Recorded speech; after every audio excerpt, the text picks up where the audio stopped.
I've never said this out loud before, not in interviews, not in press conferences, not even privately to some of the people closest to me. I always tried to protect the image, protect the sport, protect myself, but at some point the silence becomes heavier than the truth. And today I'm finally ready to admit something that's been... I grew up with the philosophy that sport can help you become a better person.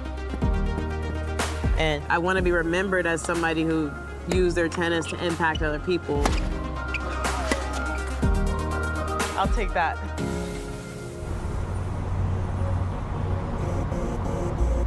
These are the courts I grew up playing on. When I was a kid, my dad and I, were looking for us or whatever, you knew we'd probably be out here on this first court. There is a rivalry in tennis that goes far beyond the white lines. A cold war between authenticity versus fire. On one side, we have the calm, the vision, and the cultural empire of Coco Gauff. On the other, the explosive power, the intensity, and the thinly disguised frustration of Aryna Sabalenka. And today, Coco Gauff has just fired the most potent assist of the season, and it wasn't a second serve ace. It was a commercial. What have we seen? Coco Gauff simply dominating the internet with her latest and most incredible short film. And believe me, fans are going crazy for her vibe and her message. But what does this have to do with Sabalenka? Everything. Reports from behind the scenes suggest that Sabalenka is furious over the viral success and instant adoration that Coco Gauff receives. The reason? Growing inside me for years, tennis almost broke me. Not physically. Physically, I've always known how to fight, but mentally, emotionally, spiritually, this sport pushed me to places I never thought I would reach. Coco Gauff's commercial is a celebration of a brand that is destroying the traditional narrative of tennis, and the contrast with Sabalenka's image of pure power is painfully clear. If you already love Coco for her vision and her game, this story will make you understand why her marketing is her greatest weapon. To show your support for her, leave your like and write "Newsies Doctor Team Coco" in the comments below. Let's go. The film that sparked this fury in Sabalenka is not just a tennis ad. It is the peak of the New Balance campaign, possibly the launch of the new phase of her signature line, the CG1, which celebrates Coco's authenticity and her "we got now" attitude. The setting is perfect. It is not the cold, empty court. It is Coco Gauff interacting with her community, perhaps her grandmother or young athletes, talking about pressure, ambition, and the future. The script is pure Coco, disarming, honest, focused on values, not just results. Tommy was like on board with it because like I know I could handle it. I think it was more just like on the mental side, like being there a lot of times, like mentally being on the site all the time could be like tiring. But, no, they were really encouraging because they knew it was something I wanted to do, and I was like, I mean, I'm young now, but I know eventually, I'm not going to be able to be playing doubles and singles and all of that. So I was like, I'm going to take advantage of it. They say, focus on tennis. You are too young. Don't get distracted by other things. But why? Why do I have to be just one thing? Tennis is what I do. It is not who I am.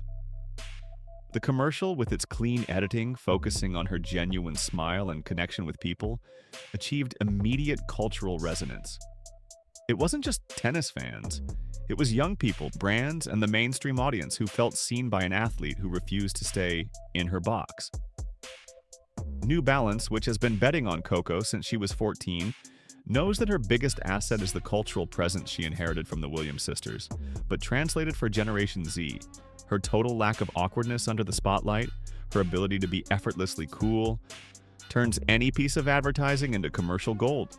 Within a few hours, the spot was everywhere. TikTok, X, Instagram. Engagement was stratospheric.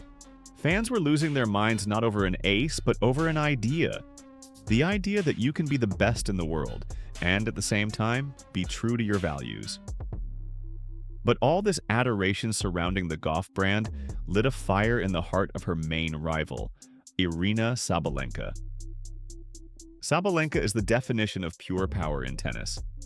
She plays with an intensity that borders on fury, and her success is undeniable. But when it comes to marketing, she has not yet managed to replicate Coco's cultural impact. The conflict between the two is not just tactical, it is philosophical.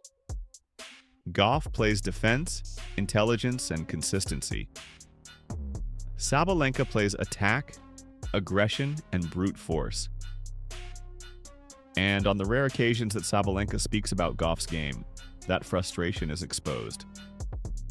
The most cutting statement from Sabalenka came after defeating Gauff in the Roland Garros 2024 semifinals. When asked about the match, Sabalenka not only celebrated her victory but downplayed Gauff's performance. To be honest, today, Coco did not play an incredible match. She was there, she fought, but she was not at the level she usually plays. I was focused on my game, and I think my level was what made the difference. Do you notice the subtlety, yet the force of that statement? Instead of focusing on Gauff's unyielding defense and resilience, Sabalenka suggested the victory was more due to Coco's lapse than Sabalenka's own brilliance. Coco's fans felt the sting. It was the voice of the old guard of power tennis, questioning the legitimacy of Coco's success. This criticism, when placed alongside the viral success of Gauff's commercial, creates Sabalenka's fury. She is frustrated because although she can beat Coco on a bad day, she cannot beat the Coco Gauff brand on the internet. She may be number one in aces, but Coco is number one in sponsorship conversion. The commercial, as viral as it may be, is only the tip of the iceberg. Behind Coco Gauff, there is something much bigger that she is building, and that is what truly bothers those who only see tennis. It is her secret project and her activism. Remember, the film is a gateway to her foundation and her vision. Coco Gauff is building a legacy based on empowerment, education, and social justice. In 2020, her passionate speech in Delray Beach, where she became the voice of Black Lives Matter, was not sponsored, but it was the best marketing of her life.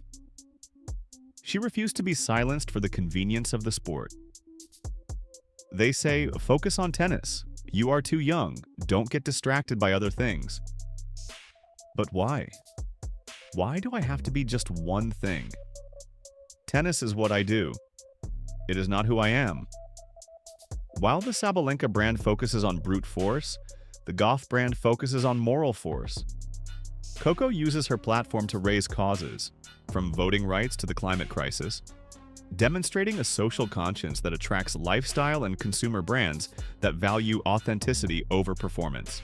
The success of Coco's ecosystem marketing, where she sells shoes, lifestyle, and values, is what makes Sabalenka's comment about not playing an incredible match irrelevant. Because, for the business world, Coco Gauff is always playing an incredible marketing match, regardless of the score. What the viral success of Coco reveals is a division in the WTA. On one side, the brand architecture of Coco Gauff. She has her signature shoe, the CG1, which she co-created. It is not just a line, it is an extension of her personality. This is a long-term investment. Leaving the Federer team to create Coco Gauff Enterprises shows that she is in full control of her narrative. Her authenticity is a shield against criticism. When Sabalenka criticizes her, the criticism slides because fans and brands see Coco's integrity. On the other side, Aryna Sabalenka's frustration. Although sponsored by giants like Nike and Wilson, the Sabalenka brand is almost exclusively focused on power, fire, and intensity. She has not built the same lifestyle ecosystem as Coco. Sabalenka's market value is intrinsically linked to her titles and her ranking. If she doesn't play an incredible match, her value drops. For Coco, the value lies in her values. Sabalenka's fury is born from the realization that tennis is no longer just about the score. She can beat Coco on the court, but Coco continues to win the cultural war. The success of Coco Gauff's viral commercial sends a deafening message to the entire WTA and to Sabalenka. The new generation of superstars cannot be defined only by wins and losses. They are defined by their authenticity and their social impact. What Coco Gauff has achieved is much bigger than any comment about not playing an incredible game. She is building an empire that will protect her for decades, even after she hangs up her racket. She is changing how the world views women's tennis, And that is the real reason why Aryna Sabalenka is furious. It's not the commercial itself, it is the fact that while she prepares for the next battle on the court, Coco Gauff is sitting in a boardroom, conquering the next campaign that will make her invincible off of it. Tennis has become a sport of values, and Coco Gauff is giving a marketing lesson. What is your opinion on the contrast between Coco's empire of authenticity and Sabalenka's frustration? Let us know in the comments.